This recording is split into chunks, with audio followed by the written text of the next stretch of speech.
You know what? You know what, bro? He's working. Look, trying to flame me. I put it on '05, man. All right, now we tried to do this once already. Chance, walk me through what we're about to do, man. Exactly. So we're just going to compare some weeded profiles and mash bills here. 3 different distillers, 3 different distillates. All are foolproof or barrel proof. One, depending on how they want to judge or say that their stuff is foolproof versus barrel proof. I mean, there's no legal definition for that, but Also, there's no legal. So, what does foolproof? What does it mean so technically? So foolproof should mean it's going into the bottle the same proof that it went into the barrel at. That's what it should mean. But sometimes people use foolproof as barrel proof or as cash strength. Those words get mixed and not used very accurately, in my opinion. But this is a single barrel, so it's going to be actually cash strength. Weller actually does do foolproof correct. It comes out as it goes in, same proof. And then this is the new Makers. I actually haven't had this. And I know they're distilling. Yeah, so this is definitely, I would say, proof down. Oh no, it says cash strength. So I guess it goes down in proof as it ages. So. Now, Makers for me, because I'm a brand guy, is probably one of the best to do the brand thing just from the top. Mm-hmm. So you like, hey, if I was looking for a specific bottle, we know what Makers is, kind of like Coca-Cola because of red drip. Brilliant marketing, right? Isn't it? And they protect the hell out of it. Like if you use red wax on anything, they will sue you. They're like, hey, buddy, Yeah. we've got red wax tightened up. We own it. Yeah. We sell it. You buy it from us. We are the red wax. Don't sell your whiskey, your letter, or anything else to red wax. We can come talk to you. Seriously, huh, man? Yeah. They're not playing with that red They're wax. very protective about it. Yeah. Man, well, I mean, it's smart because that leaves, as Frank Lucas says, Blue Magic. Yeah. That's a brand name. I stand behind it. I guarantee it. Yeah. Now, Makers, man. So wheat. Yep. All weeded profiles. What is it that you're tasting in terms of difference with wheat? Because rye, we know you like, oh, rye's like, oh, that's a little different. Yeah. But the wheat's normally kind of consistent in terms of the same, or am I wrong? Or They can be. Some people use soft red winter wheat. Some people use a harsher wheat. Some people use there's varietals of wheat, just like there are varietals of corn. So you can get different profiles from those different varietals. But wheat is synonymous with sweet in the bourbon and the whiskey world because it is the softer profile. It is the softer grain. And if it is your secondary grain in your whiskeys, then the corn is already sweet. You're adding more wheat, which is a softer profile, which is going to allow that corn to come through, plus add more sweetness. So that's how you end up with a sweeter product overall. interesting. So where are we starting? I think we'll probably start with the lowest proof and go to the highest. And I do believe 114, That was it. 112, and Yeah, I think that's 117. 117. Yep. So we'll go this order. Makers. And why is that, man? Because when wheats are so soft, it's not like you're gonna taste a ton of like. They are, but you don't want the proof to sneak up on you. If you have any kind of degradation in your palate, it's usually going to be because of proof. Certain parts of your tongue will react differently to that proof. So I always start lowest to highest, and then I'll go back the other way if I'm really comparing them. Because believe it or not, I think what you drink before and after something affects more than what the product is itself. That's when you'll hear me say, like, I need to A/B something. That means I just need to sit with two bottles and sit next to each other. When we put 3 in it, it gets a little confusing. We put 4 or 5 in it, it gets real confusing. And you're like, man, I don't know what's what. Yeah. So we'll go through lowest to highest, and then we'll go highest to lowest and see where we're at. But I think it'll be a good comparison. Three different wheat profiles, 3 different wheat distillates. So. Jeez. Now, guys, part of this small series that he wanted to put together was, I guess comparing, you say allocated bottles versus. Yeah, another part of this I have is basically a this or a that. So we can look at stuff blind and say, well, I can get this on the shelf every day. I can't get this on the shelf. Is it really worth the chase? Is it really worth the this Weller's not available all the time? Not foolproof. Yeah. Oh. Yeah, that one you got to kind of have to chase. The blue label. Mm-hmm. They got a white label, a red label. Orange, green, red. So which one's the rainbow? How about this? Oh well. What? Why is that? It makes it easy to recognize what they are. Each one of them is a different thing. Red's 107, Greens, their regular special reserve. Whites, their crafted perfect bourbon. Man, I ain't had no whiskey in like a week and some change. Is that your frisky? Your first whiskey? I mean, even when I was at the blender the other day, when I saw you, I was like, I drank some of that stuff. I threw the rest on that barrel. I was like, well, I'm good on this. An acclimation pour is definitely usual. Yeah. Yeah, and this is the wheat, and it's got me doing this. And wheat don't normally got no, it ain't got no juice in it. Yeah. Is that Big Eric? Yes, you don't know Jack. Oh, my What's man. up, Jack? My man. See you. What's up? Hey, Howard. I see you. I ain't seen you in years. Yeah. Ah, no, 2 weeks. 2 weeks, bruh. It is a long time. Yeah. So it from memory on traditional maker's profile, this is as sweet as I remember on profile, but there's actually a little bit of oak on the back of it that's usually not there. This one is age stated. The only other maker's product that was age stated before this was the cellar's aged, and that was a blend. So this is a single barrel aged or a cask strength age stated project. So it's different for makers. I kind of like it. It does adds a little nuance. Slow to down, buddy. Slow down. You know we are here for educational purposes only. I got you. Cass, what? Age stated what? So makers had never age stated their product. Okay. They Meaning people come up, say, can you know, someone, Jesus, guys, someone did this to me at the table when we was at the event. Mm-hmm. Hey, can you tell me about the whiskey? I said, it's good. And she looked like just disgusted. Yeah, she was like, they want to know the nerdy stuff. boy, if you don't tell me what's in this damn whiskey. Yeah. And I was like this. That's when I was like, Tim, go ahead and get her, buddy. She's on a mission. But Blendery, we don't got 9-year, 11-year, this mash bill, so-and-so came from here. We don't do that. They don't even tell you if it's produced in Indiana. We got it from Kentucky. So I'm like, listen, from a marketing standpoint, I tell you that it's good whiskey. The title says good whiskey. Get this. If you drink it, it's probably good whiskey. But she's like wanting all the details. At the end of the day, she liked it. So I'd be confused. Like, why does it matter if you're just going to buy it anyway? So people like to put statistical data together to compare it. And if you're just going off of profile or flavor, that can range for anybody, right? Your taste may be different than my taste. 100%. Her taste was different than yours. So when you have something on paper that you can compare, it makes it a little easier. Oh, and I'm only laughing because I watch movies like, you ever seen The Big Short? Yeah. So some he'll say what he says, and I'm right. It's because it like Christian Bale's character, Michael Burry, and those guys, and even Steve Carell's character, they're like, oh no, he says something, you're wrong, but so my palate is like the same way. I feel like, well, if you didn't taste the flavor, or if you didn't like it, and you were wrong, but. Alex say it's okay to be wrong. See what I'm saying? But so they're not an age statement company, but what's normally the year that they release stuff? So before they believed in consistency, right? So they tried to make everything taste the same, and it was between 7 and 9 years usually. Okay. But they never put the age on the bottle. They just when it was ready, it was ready, and they rotated barrels to try to get consistency. Their whole thing was consistency, which there's something to be said for that. McDonald's and everybody else, if you can get the same makers at a bar in Texas that you can get in a bar in New York, something to be said, right? Yeah, I mean, I would say so. Period. Consistency is why people come back a lot of times. If anything's inconsistent, especially down to the customer service, you're like, fuck these people. Yeah, you can be consistent or you can be unique. You can't be in the middle. That's a good perspective. And in my world, it's like be decisive. So if you can be decisive about where you want to stand, it's easier to get to where you're going. Yep. Hence, Tim makes very deliberate decisions, and I do the same as well. Many things that I do. So Makers has a stance that is taken objectively, and certain things matter and certain things don't. The key was consistency. It sounds like. Yep, for years and years. Like I said, it seems like they're wavering on that a little bit. They used to never release 12 and 13-year-old products. They never had LEs.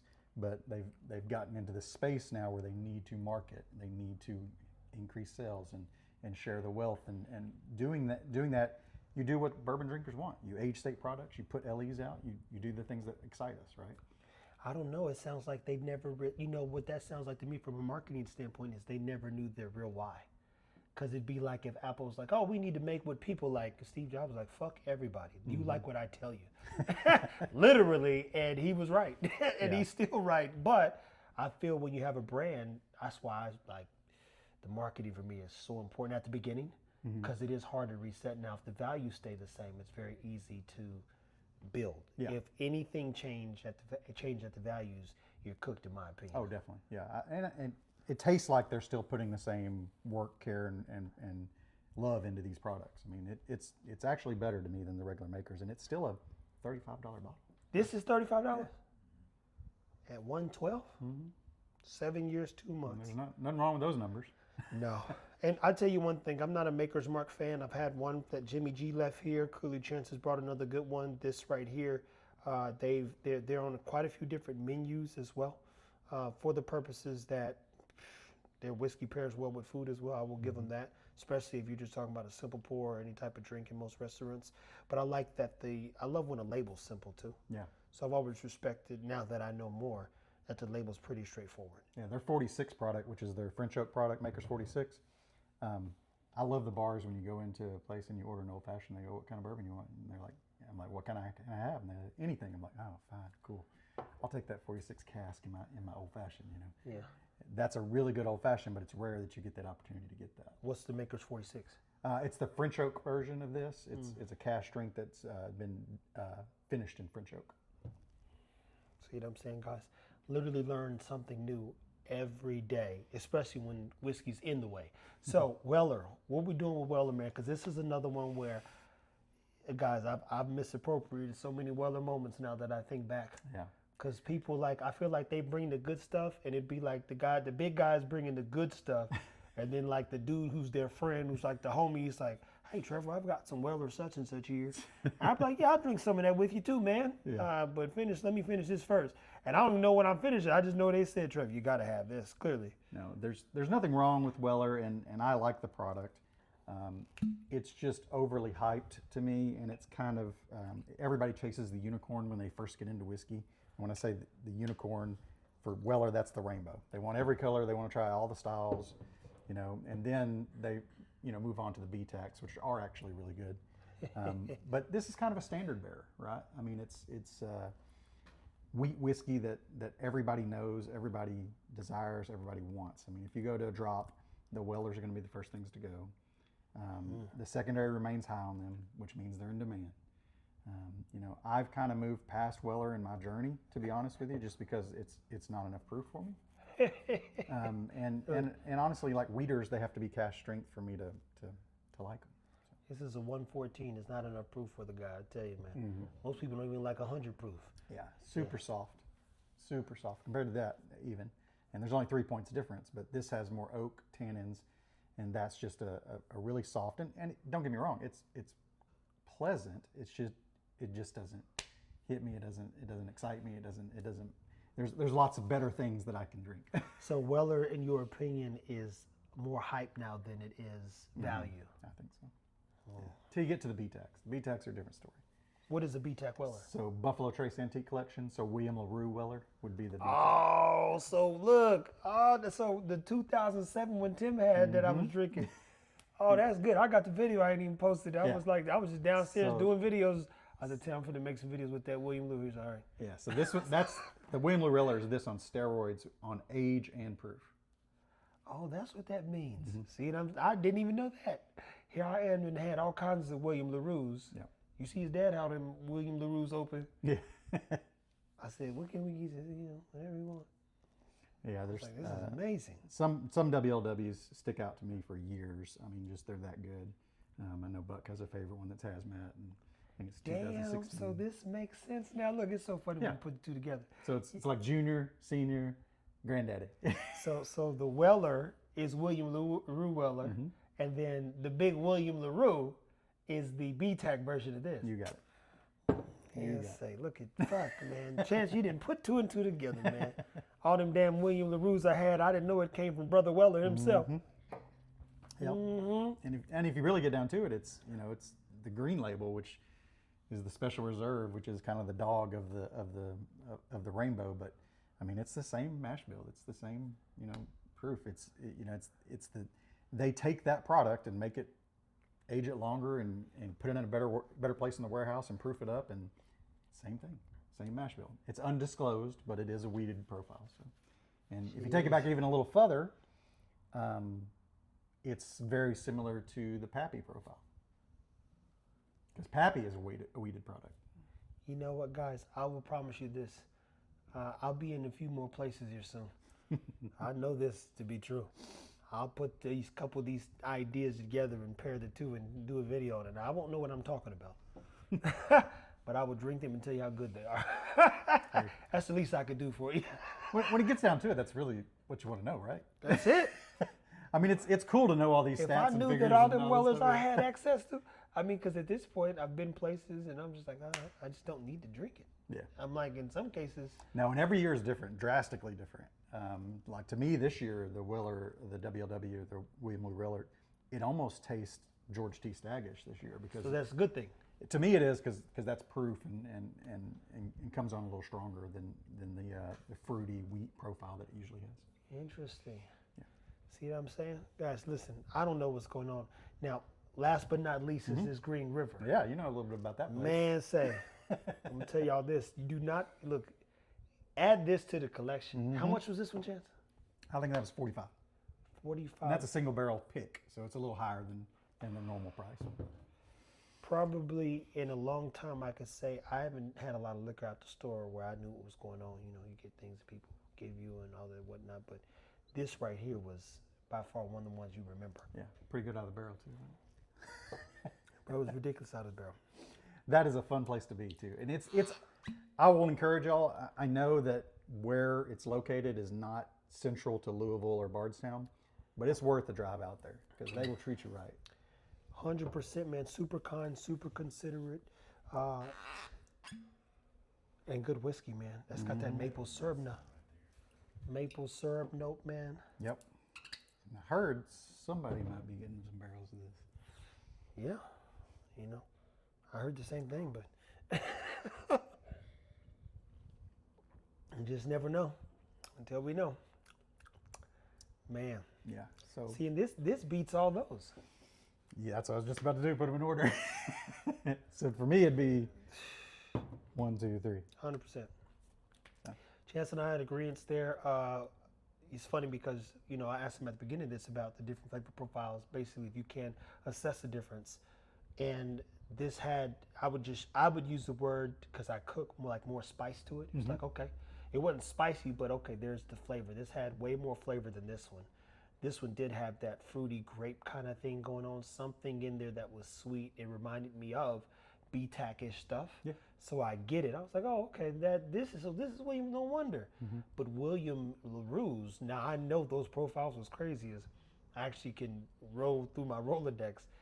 The softness, subtlety, when you look at that 116 up to 123 plus in a couple cases that I've had in terms of the William LaRue's, there's always such softness to those things with such flavor. And now I know what the average one comes out at 15 years. Yeah, 15 to 18. So we got a 15 to 18 year whiskey that's bottled and perfect. There's in even there. a hazmat William Lure. What year is that? I think it's 16 or 6. Buck will know. It's his favorite. Yeah, that's for damn sure. Oh, you know what? I think that Buck brought that in one time. I bet he did. But yeah, so wheats are great. They can definitely be different. So don't think that every wheat is going to be the same. Different flavor profiles, different methods on how you get there. But don't always judge it on price or hype. Taste these things. See where your profile lands. Because if you don't have to chase this thing and you can go pick that up off the shelf or this one up off the shelf at Total Wine today, as a matter of fact, I mean, why go stand in line for 4 hours for that thing? You know. It ain't worth it, people. I promise you that. You can spend your time doing way better things, man. Like getting something, share it with some friends, and drinking it. That being said, guys, such a good weeded moment. Our weeded moment brought to you by Chance, who thought to bring, you know, some of the alligator stuff, some of the stuff that we've all seen, very familiar with, also very popular, to something you probably never considered. A little unknown. Little unknown, man, and we got literally to dig in about 15 barrels between two brick houses, do a little tasting afterwards as well. Yep. And it was eye-opening, super refreshing, and the whiskey was amazing, guys. Until next time, man, keep it whiskey. Whiskey, guys.